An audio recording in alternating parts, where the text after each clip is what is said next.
आज की इस वीडियो में हम ये सीखेंगे कि अगर हमें अपनी प्रोग्रामिंग लॉजिक को इम्प्रूव करना है तो किस तरह से करें। तो प्रोग्रामिंग लॉजिक को इम्प्रूव करने के मुख्तलिफ तरीके हो सकते हैं। तो उनमें से आज जो एक हम मेथड डिस्कस करने जा रहे हैं वो है कोड विजुअलाइजेशन।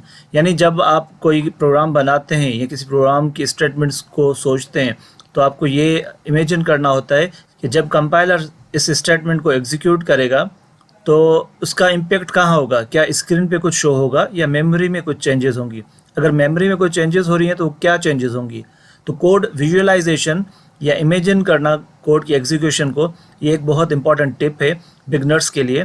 तो दो तरीके होते हैं, एक तो आप खुद से ड्राई रन करें। ड्राई रन का तरीक़ेकार ये होता है कि आप एक पेज लें और उस पर एक तरफ आपका प्रोग्राम हो और दूसरी तरफ आप दो पोर्शंस बनाएं, मेमोरी एंड स्क्रीन, और हर लाइन जो एग्जीक्यूट हो रही है उसका इम्पेक्ट अगर स्क्रीन पे हो रहा है तो स्क्रीन पे आप पेंसिल से लिखते जाएं, और अगर उस इंस्ट्रक्शन का इम्पेक्ट मेमोरी में हो रहा है तो आप जो वेरिएबल्स में वैल्यूज़ अपडेट हो रही हैं तो वो पेज के उस पार्ट में जहाँ आपने मेमोरी बनाई हुई है वहाँ मेंशन करते जाएं, और इस तरह से step by step her instruction को एग्जीक्यूट करते जाएं।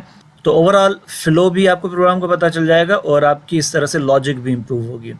तो ये तो एक मैनुअल मेथड हो गया, लेकिन आजकल बहुत सारे टूल्स बनाए जा चुके हैं कि जिनकी वजह से आप कोड को विजुअलाइज कर सकते हैं, और अगर आप बिगनर हैं तो उस कोड विजुअलाइजेशन की मदद से आप बहुत सारी लॉजिक्स को इजीली समझ सकते हैं।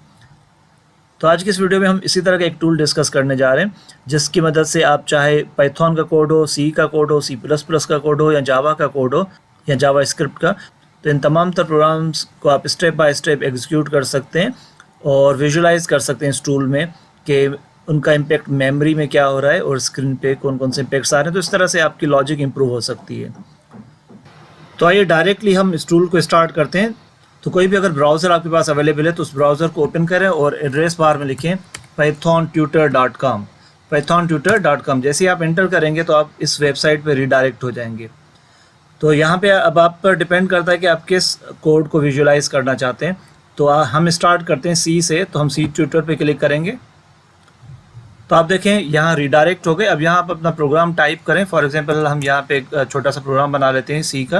हमने यहाँ लिखा इंटीजर a = 5, b = 10, तो यहाँ पे हमने लिखा c = a + b, और उसके बाद हम प्रिंट कर देते हैं printf sum of %d and %d is %d, और तीनों वेरिएबल से हम मेंशन कर देते हैं a, b, c सेमीकोलन। तो एक छोटा सा प्रोग्राम हमने बना दिया। तो इसमें हमने यहाँ पे a और b दो वेरिएबल्स को इनिशियलाइज किया है, वैल्यूज़ दे दी 5 एंड 10, और c अनइनिशियलाइज्ड वेरिएबल है। यहाँ पे हमने लिखा c = a + b, यानी a और b का सम स्टोर हो जाएगा c वेरिएबल में। और लास्ट लाइन में हम डिस्प्ले कर रहे हैं sum of %d and %d is %d, यानी प्रिंट हो जाएगा सम ऑफ 5 एंड 10 इज़ 15। अब इस कोड को हम विजुअलाइज करना चाहते हैं स्टेप बाय स्टेप। तो यहाँ पे एक बटन दिया हुआ विजुअलाइज एग्जीक्यूशन, यहाँ हम क्लिक करेंगे और थोड़ा वेट करेंगे। तो देखें थोड़ी ही देर में ये हमारे पास स्क्रीन शो हो गई। तो यहाँ पे आपके लेफ़्ट साइड पे ये कोड मौजूद है और राइट साइड पे ये हमारे पास आउटपुट विंडो है जहाँ आउटपुट शो होगी, और ये हमारे पास स्टैक मौजूद है। तो मेन में हमने जो वेरिएबल्स क्रिएट किए थे a, b, c वो यहाँ मौजूद हैं, और इनिशियली इन तीनों में कोई भी वैल्यू असाइन नहीं है। यहाँ पे ग्रीन एरो का मतलब है कि जो लाइन अभी अभी जिस लाइन ने अपनी एग्जीक्यूशन ख़त्म की है तो उस लाइन को हम ग्रीन एरो से यहाँ शो करेंगे इस कोड में, और रेड एरो का मतलब ये होगा कि ये वो लाइन है जो नेक्स्ट अभी एग्जीक्यूट होगी। तो यहाँ पे देखिए हम लाइन नंबर 1 पे मौजूद है int मेन पे, तो ये नेक्स्ट लाइन है जो अभी एग्जीक्यूट होगी, और अगर इसका इम्पैक्ट मेमोरी में होगा तो यहाँ नज़र आ रहा होगा। अगर कोई आउटपुट शो हो रहा है तो इस बॉक्स में, टेक्स्ट बॉक्स में शो होगा।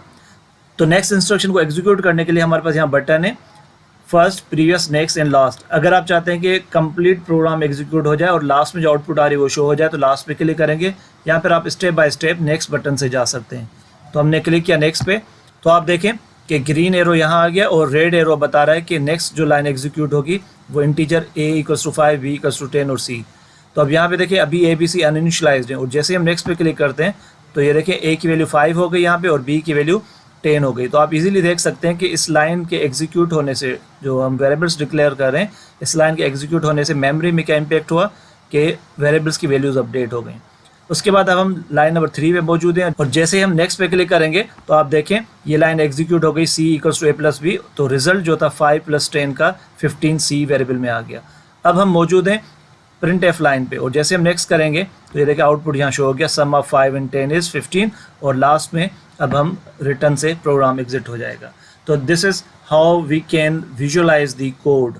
तो एज ए बिगनर अगर आप जो भी प्रोग्राम्स बनाते हैं उन प्रोग्राम्स को आप इस टूल की मदद से अगर विजुअलाइज करेंगे तो आपकी लॉजिक और ज़्यादा क्लियर होगी कि जब इंस्ट्रक्शंस एग्जीक्यूट होती हैं तो इंटरनली मेमोरी में क्या चेंजेस आ रही होती हैं, कौन सी ऐसी इंस्ट्रक्शंस हैं जो जस्ट मेमोरी में इम्पेक्ट कर रही हैं, मेमोरी में चेंजेस ला रही हैं, और ऐसी कौन सी इंस्ट्रक्शंस हैं जो स्क्रीन के लिए बनाई गई हैं।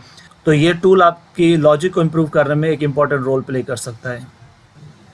अच्छा, सी के अलावा अगर आप चाहें तो पाइथन या C++ या जावा का कोड भी टेस्ट कर सकते हैं। तो उसके लिए आप यहाँ पे देखिए पाइथन लिखा हुआ है, पाइथन 2, पाइथन 3, जावास्क्रिप्ट। तो जैसे हमने देखिए जावा पे क्लिक किया तो यहाँ पे जावा का जो बेस प्रोग्राम का स्ट्रक्चर है वो अपीयर हो गया। Public class, your class name here, public static void main, string arcs, और यहाँ पे आप जावा का कोई भी प्रोग्राम टाइप कर सकते हैं और उसे विजुअलाइज कर सकते हैं। इसी तरह से अगर आप C++ का प्रोग्राम विजुअलाइज करना चाहते हैं तो C++ पे क्लिक करें और यहाँ पे आप अपना C++ का जो भी कोड लिखेंगे और विजुअलाइज पे क्लिक करेंगे तो जिस तरह से मैंने अभी आपको सी का प्रोग्राम रन करके दिखाया इसी तरह से आप C++ के प्रोग्राम की विजुअलाइजेशन कर सकते हैं। तो उम्मीद है आपकी प्रोग्रामिंग लॉजिक को इम्प्रूव करने में आज की ये जो टिप मैंने डिस्कस की है हेल्पफुल साबित होगी। इसके अलावा और भी बहुत सारी टिप्स हैं जो वक्तन फ़वक्तन मैं आपसे शेयर करता रहूँगा। तो इसलिए ज़रूरी है कि अगर आपने मेरा चैनल अभी तक सब्सक्राइब नहीं किया तो सब्सक्राइब करें, और अगर ये वीडियो पसंद आई तो लाइक करना मत भूलिएगा। And keep watching and sharing the videos of this channel. तो लर्निंग प्रोग्रामिंग फंडामेंटल सीरीज़ की इस वीडियो ट्यूटोरियल की एक और वीडियो में मिलते हैं फिर। Take care, bye.